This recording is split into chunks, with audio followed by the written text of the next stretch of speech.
આપો, રાજીનામું આપો, રાજીનામું આપો, રાજીનામું આપો, રાજીનામું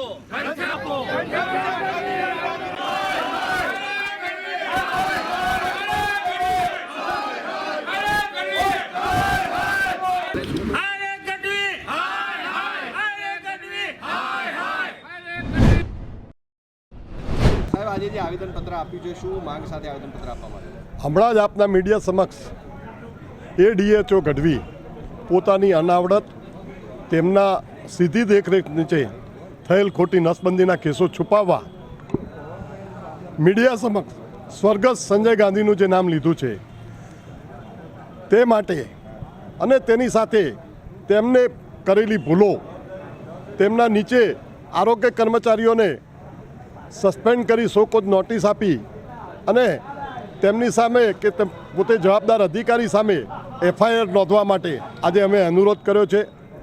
સાથે આમ જનતાની આરોગ્ય સાથે મહેસાણા જિલ્લાની કોઈ પણ આરોગ્યમાં છેડા ન થાય તે માટે અમે એમને તાકીદ કર્યા છીએ કે આ જવાબદારી આપના સિરે રહેશે અને મહેસાણા જિલ્લામાં કોઈ પણ જગ્યાએ આરોગ્ય સાથે મેડિકલ માફિયા જે રાજ ચાલી રહ્યું છે તેના કારણે પડતી હાલાકી અને આમ જનતાના આરોગ્ય સાથે છેડછાડ થાય તે કદાપી કોંગ્રેસ પાર્ટી આગામી દિવસોમાં આમ જનતાને સાથે રાખી અને ઉગ્ર આંદોલન કરશે અને આ તમામ જવાબદાર અધિકારીઓ સામે FIR નોંધવા અમે અનુરોધ કર્યો છે. હસમુખભાઈ, નસબંધી કાંડમાં કહી શકાય કે ટાર્ગેટ નથી અપાતો તે પ્રકારની વાત કરી હતી, પરંતુ નોટિસ સામે આવી છે, નોટિસ આપવામાં આવી છે આરોગ્ય કર્મીઓને ટાર્ગેટ સાથે. મારી જોડે પણ વોટ્સએપમાં એક નોટિસ છે.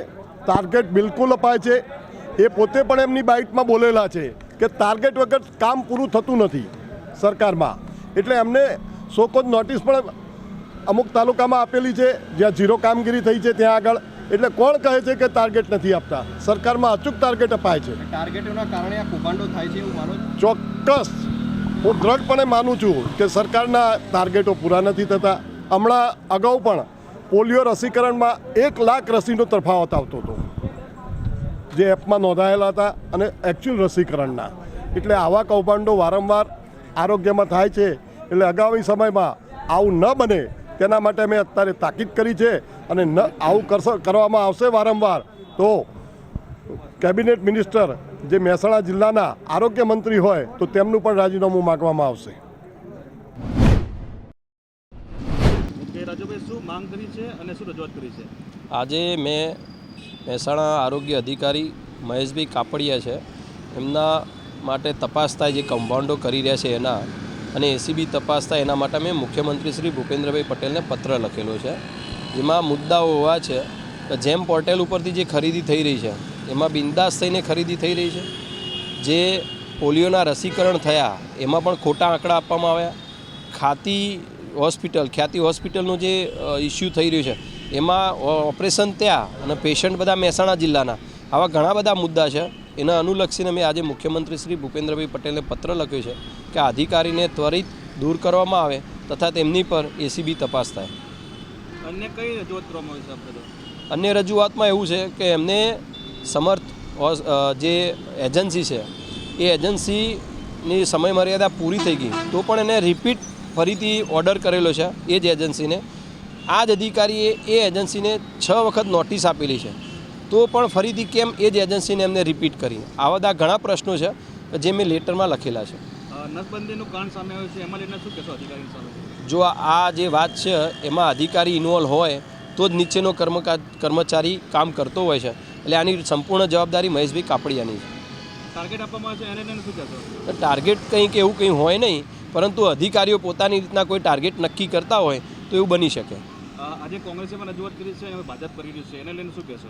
કોંગ્રેસ એની રજૂઆત જે કર્યું હોય, મેં તો જે સત્ય છે લોકોએ મને વાત કરી એના અનુલક્ષીને હું દર વખતે જ્યારે પણ સત્ય કંઈ હોય તો એની તપાસ થાય એના માટે મુખ્યમંત્રીશ્રી તથા પ્રધાનમંત્રીશ્રીને લેટર લખતો હોઉં છું. CSR ફંડને લઈને એક આક્ષેપ કર્યો છે, એને લઈને શું કહેશો? CSR ફંડની અંદર પણ એવું જ છે કે કંપનીઓ જોડેથી જે ફંડ આવે છે લઈ અને કેમ્પ કરવા નહીં કરવા એ પોતાની રીતના નક્કી કરો અને બીજી જગ્યાએ ફંડ વાપરી નાખો.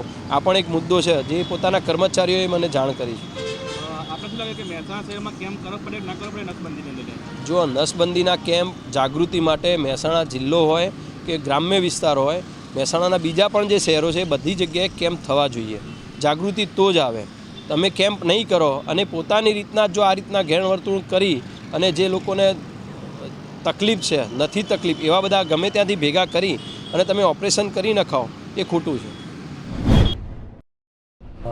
મહેસાણા આરોગ્ય અધિકારી નિવેદન સામે આવ્યું છે. 375 જેટલા કેસ ખોટા કરવામાં આવ્યા છે નસબંધીના. એ સમગ્ર જે મામલે આપનું શું નિવેદન? સાબરકાંઠા જિલ્લામાં વાત કરીએ તો 6 ડિસેમ્બર 2024 સુધી 196 કેસ આપણે NSVના થયેલા છે, જે 375નો આંકડો છે તદ્દન ખોટો છે. બહુ ઘસી તે નસબંધી કરવામાં આવતી એવું પણ આક્ષેપ કરવામાં આવ્યો? ના, એ પણ આક્ષેપ તદ્દન ખોટો છે. અત્યારે જે સાબરકાંઠા જિલ્લામાં જે પ્રકારની કામગીરી થઈ રહી છે એ પ્રમાણે લક્ષિત જે દંપતી હોય એમનો સંપર્ક કરી અને એમની કુટુંબ જે નિયોજનની વિવિધ પદ્ધતિથી આક્ષેપ કરવામાં આવે છે અને એમને અનુકૂળ હોય ને એમને જે પસંદ આવે એ પદ્ધતિ પ્રમાણે જ અમે આગળની કાર્યવાહી કરતા હોઈએ છીએ. આ સમગ્ર મામલે કોઈ ટાર્ગેટ આપવામાં આવતો હોય છે એવી વાત કરી? સરકારશ્રીનો આ બાબતે ટાર્ગેટ ફ્રી એપ્રોચ છે. આમાં કોઈ પ્રકારનો ટાર્ગેટ હોતો નથી. મેં જેમ વાત કરી કે લક્ષિત દંપતી હોય એમનો સંપર્ક કરીને એમને વિવિધ કુટુંબ નિયોજનની પદ્ધતિઓ માટે સમજાવવામાં આવે છે અને એમાંથી જ પછી જેની જરૂરિયાત હોય એ પ્રમાણે એ લોકો યોજનાનો પદ્ધતિનો સ્વીકાર કરતા હોય છે. રાજ્ય સરકારે એવું કીધું છે કે this is a target free approach program, TFA અમે મેડિકલની ભાષામાં એને કહીએ, target free approach, community need assessment. Target અમે આપવાનો હોત તો અમે સિવિલ સાબરકાંઠામાં એમને 375 કેસ કર્યા, એવું અમે મહેસાણામાં નથી કર્યું. સાબરકાંઠામાં તો 375 કેસ કર્યા છે. ટાર્ગેટથી ઉપર ગયા એ લોકો. There was A target. જે રીતે સંજય ગાંધી જે રીતે કર્યું હતું એવા અમે કેસો નહીં કરવા માગતા. ફોર્સ વાજેક્ટોમી આમાં કેસ હોય અને કાઉન્સેલિંગ કરવાનો, કેસ પોતે સામેથી ચાલીને કે મારું ઓપરેશન કરાવવું છે તો અને તો જ ઓપરેશન કરાવવાનું. એનું કાઉન્સેલિંગ હોય, એની સહી હોય, કન્સલ્ટ લીધા સિવાય કોઈ સહી શકે નહીં. આમાં થંભ છે ભાઈનો, એને ઓપરેશન કરવા માટે સંમતિ આપી દીધેલી, એના આધારે એને એ લોકો લઈ ગયેલા. ઓકે સર, ખાસ આજે આપના સામે આક્ષેપ કરવામાં આવે છે, એને લઈને શું કહેશો? માન્ય ચૌધરી રાજેન્દ્ર કુમાર બાબુલાલ, જે રાજુભાઈના નામે ઓળખાય છે. હું પર્સનલી તો ક્યારે એમને મળ્યો નથી, પરંતુ એમણે આજે, કારણ કે સોશિયલ મીડિયા ગ્રુપમાં અને મને પણ આજે જે પ્રમાણે મને એમનો જે લેટર છે એમની સહીવાળો, એ પોતે ભારતીય જનતા પક્ષના એક અગ્રગણ્ય આગેવાન પણ છે. એમણે પહેલો એક આક્ષેપ એવો કર્યો કે ભાઈ એમ્બ્યુલન્સની જે ખરીદીઓ જે છે, ખરીદીઓની અંદર બરાબર છે, મને સુઝુકી કંપનીની સિયાઝ નામની ગાડી હું લાવ્યો છું. હવે મને મહેસાણા જિલ્લામાં ટોટલ 2 વર્ષના 3 મહિના જેવું પૂરું થયું, 4થો મહિનો ચાલુ થયો. મહેસાણા જિલ્લાની અંદર જે પણ એમ્બ્યુલન્સો ખરીદાઈ એની અંદર 3 પ્રકારની હોય. તાંત્રિક રીતે હું એક્સપર્ટ નથી હોતો, એટલે એમાં RTOથી માંડીને હિસાબી અધિકારીથી માંડીને એમાં પણ 4 અધિકારી જે વર્ગ એકના હોય એની કમિટી હોય. પછી એના પછી સ્પેસિફિકેશન હોય, તાંત્રિક હોય, વહીવટી હોય, અને વહીવટી પછી કમ્પ્લીટલી છેલ્લે બધું થઈ જાય પછી એના ઓર્ડર અપાય, ને ઓર્ડર અપાયા પછી એનું પેમેન્ટ હોય. આ તમામ પ્રક્રિયાની અંદર ઉદ્યોગ મેનેજર, હિસાબી અધિકારી, RTO, પછી CDHO તરીકે મારી સિગ્નેચર હોય અને DDO મેડમની હોય અને કલેક્ટર સાહેબની હોય. અને આ બધું એપ્રુવલ ફાઇલ ઉપર એપ્રુવલ લેવાતું હોય. ફાઇલ ઉપર એપ્રુવલ એ જે સરકારના નીતિ નિયમ હોય એ પ્રમાણે જ, કારણ કે માનનીય કલેક્ટર અને માનનીય જિલ્લા વિકાસ અધિકારી છે અને DDO તરીકે સહી કરવાની હોય, કલેક્ટર સાહેબ કલેક્ટર તરીકે સહી કરવાની હોય. એટલે આ તમામ પ્રક્રિયા રાજ્યની જે માર્ગદર્શિકા છે એને ફોલો કરીને જ કરવામાં આવતી હોય. એટલે એમાં કોઈ મીનમેક નથી. બીજી વસ્તુ કે મારી પાસે વાત રહી, મેં અહીંયા આવ્યા પછી સિયાઝ ગાડી સુઝુકી કંપનીની આ જે એમ્બ્યુલન્સ ખરીદી છે ને, એમાંથી મને કંઈ કટકી મળી એના રૂપે મેં ખરીદી છે. મારી પાસે, હું આપને જણાવું, મારી પાસે વેગેનાર ગાડી છે, જૂની છે, 2018નું મોડલ છે, બરાબર છે. અને આ જે વેગેનાર ગાડીની સાથે મારી પત્ની પણ ડૉક્ટર છે, મારી દીકરી પણ ડૉક્ટર છે, અને મારો દીકરો પણ અત્યારે MBBSના છેલ્લા વર્ષમાં છે. મારી વાઈફની પાસે જે ગાડી છે એ પણ 2021માં મારો જ્યારે દીકરો મેડિકલમાં ગયો, મારી વાઈફને પેલું થયું, બરાબર છે, ત્યારે ખરીદી છે. અને એ પણ મારી કોઈ પણ જે ગાડી છે એ ક્યારેય મોંઘી ગાડી છે જ નહીં. અને બીજી વસ્તુ એ જણાવી દઉં કે જેમની અંદર જે પણ ખરીદી, કોઈ હિમાંશુભાઈનું નામ આપ્યું છે અને એ હિમાંશુ ઠાકર છે, એને તો મેક્સિમમ નોટિસો મેં જ આપી છે. અને અહીંયા જેમની પ્રક્રિયા મારા આવ્યા પછી છેલ્લા 2022ના જૂન પછી અત્યારે મહેસાણા જિલ્લા પંચાયતમાં જે સિસ્ટમ ચાલતી હતી એની કમ્પેરિઝનમાં મેં પીએસસી અને મેં નીચેના ભાગે પણ જેમ થ્રુ જેણે પણ ખરીદીઓ નથી કરી એની સામે મેં એક્શન લેવા માટેના પ્રયત્નો કર્યા છે. એટલે ખરીદીની બાબતમાં તો હું એકદમ પારદર્શક છું. પછી બીજો એક આક્ષેપ એવો છે મારી સામે કે ભાઈ પીસીપીએનડીટીની અંદર મેં અમુક લોકોને, એટલે કોઈ ખબર નહીં ઇમેજિંગ સેન્ટર કોણ છે શું છે એનું નામ નથી આપ્યું, પરંતુ પીસીપીએનડી એક્ટમાં છેલ્લા વર્ષોની અંદર સૌથી વધુ જો સ્ટિંગ ઓપરેશન કરવામાં આવ્યા હોય, બરાબર છે, તો મારા આયા પછી થયા છે. અને તમામ સ્ટિંગ ઓપરેશનનું રેકોર્ડિંગથી માંડીને પાક્કું એનું ડોક્યુમેન્ટેશનથી માંડી અને તમામ વસ્તુ એ આખી જે પીસીપીએનડી એડવાઇઝરી કમિટી છે એની અંદર ઘણા બધા સભ્યો હોય. એની અંદર આયશાબેન પટેલ એ ચેરમેન છે, કલેક્ટર સાહેબ છે, ડીડીઓ મેડમ છે, અને એ સિવાયના બધા વર્ગ 1 વર્ગ 2ના અધિકારી અને સ્વૈચ્છિક સંસ્થાના, એમાં અમરભાઈ વ્યાસથી માંડીને, બરાબર, સ્મિતાબેન જોશીથી માંડીને, ઇવન તો અમારા શું નામ છે લીગલ અમારા જે કહેવાય ને ઓફિસર એ પણ છે. એટલે આટલા બધાની હાજરીમાં વિસ્તૃત ચર્ચા થતી હોય, નિર્ણયો લેવાતા હોય, એનું મિટિંગની મિનિટાઇઝ થતી હોય અને આખી મિટિંગની મિનિટ્સ બધાને સર્ક્યુલેટ થતી હોય. અને ત્યારબાદ અને જે પણ હુકમો થતા હોય એ માનનીય જિલ્લા વિકાસ અધિકારી શ્રી, કલેક્ટર સાહેબ અને અમારા અધિકારી શ્રી તરીકે ડીડીઓ અને કલેક્ટર સાહેબ હોય અને સાથે સાથે અમારા ચેરપર્સન આયશાબેનની સહી હોય. અને એ જ્યારે રિલીઝ થાય એ પછી જ અમારા નિર્ણયો લેવાતા હોય. એટલે એની અંદર પણ કોઈપણ જાતની ગેરરીતિ થઈ હોય ને એ મારા ધ્યાને નથી. પછીની વાત છે ખ્યાતિ હોસ્પિટલના કાંડની વાત આવી. ખ્યાતિ હોસ્પિટલના કાંડની વાત કરું તો ખ્યાતિ હોસ્પિટલના કાંડની અંદર પણ મેં મારા સમયમાં જ્યાં આવા બનાવ બન્યા ત્યાં હું પર્સનલી ગયો છું અને એ બાબતે મેં તાલુકા આરોગ્ય અધિકારી કડીને નોટિસ પણ આપી છે. મહેસાણાના તાલુકા આરોગ્ય અધિકારીને, ઇવન તો મહેસાણા એક હોસ્પિટલને પણ નોટિસ આપી છે કે આટલા બધા કેમ્પો થાય. અને બીજી વસ્તુ એમણે એ પણ મારામાં ફરિયાદમાં છે કે કેમ્પો અને લેબોરેટરીની પરમિશન હું આપું છું. કેમ્પોની અને લેબોરેટરીની પરમિશન મારે આપવાની નથી હોતી. કેમ્પોની અને લેબોરેટરી માટેની કોઈ પણ પરમિશન એ સિવિલ સર્જન કક્ષાએ આની પરમિશન અપાતી હોય છે. એટલે મારી કક્ષાએ આવી કોઈ લેબોરેટરીની પરમિશન પણ નથી અપાતી, ન તો કેમ્પોની અપાઈ છે. છેલ્લી વાત રહી પીએમજેવાયની અંદર. ખ્યાતિ કાંડની અંદર પીએમજેવાયની અંદર જે પણ થયું છે, બરાબર છે, એના માટે કમ્પ્લીટલી રાજ્ય કક્ષાએ એની તપાસ કમિટી ચાલે છે. અને એની અંદર જે કંઈ મારે પુરાવા આપવાના હતા સરકાર કક્ષાએ, એ તમામ પુરાવા જે હોસ્પિટલની મુલાકાત કરીને લેવાના હતા એ મેં સરકાર લેવલે પૂરા પાડ્યા છે. અને રહી સૌથી છેલ્લી વાત, બરાબર છે, કે ભાઈ કે હું ભાડા ચિઠ્ઠી બનાવું છું, હું અપડાઉન કરું છું. હું મહેસાણા જિલ્લામાં હું મહેસાણા જિલ્લાનો છું. મારું પોતાનું સાસરું પણ છઠિયાળા છે, બરાબર છે. અને મારા સસરાએ છઠિયાળા પીએસસીની અંદર પણ મોટું દાન આપ્યું છે 70 અને 80ના દાયકામાં. અને હું જે મકાનમાં રહું છું અત્યારે મારા સામાજિક મારી મમ્મી બીમાર છે, મારા પપ્પા બીમાર છે અને એના કારણે હમણાં થોડાક દિવસ જ્યારે મેં અપડાઉન કર્યું, બરાબર છે, અને અપડાઉનના કારણે એક એવી માહિતી આની અંદર મૂકવામાં આવી કે ભાઈ હું પ્રાઇવેટ વાહનમાં અથવા તો બસમાં અપડાઉન કરું છું, બરાબર છે.